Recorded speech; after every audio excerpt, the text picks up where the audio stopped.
So I think Lex Fridman, researcher at MIT, asked him, what would you ask an AGI if we had artificial general intelligence? He said, I would ask him what's outside the simulation, right? Is it aliens? Future humans? So Bostrom's theory was that we live inside an ancestor simulation. So there are future versions of us, and this is more along the lines of what Philip K. Dick believed. Could they be time travelers? If you're more of a religious bent, you might think it's God and angels. Some people think it's pure consciousness, going back to Max Planck and some of the ideas there. We don't know the answer, but what does this mean for me, right, as a person?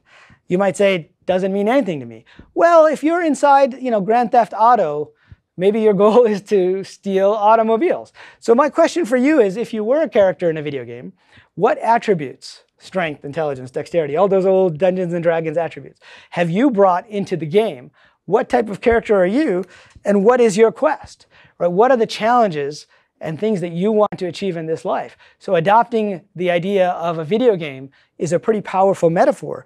And to take the advice of another MIT physicist, Max Tegmark, he said, make it an interesting simulation because you don't want the simulators to shut you down, right?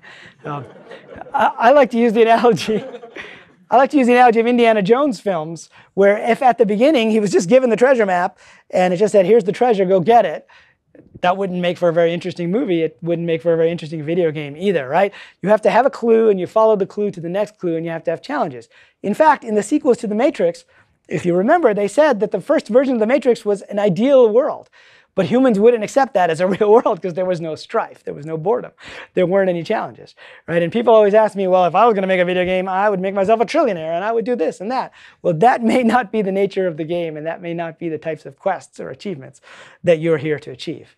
So, that's the answer to that big question. So I think we have a few minutes for questions.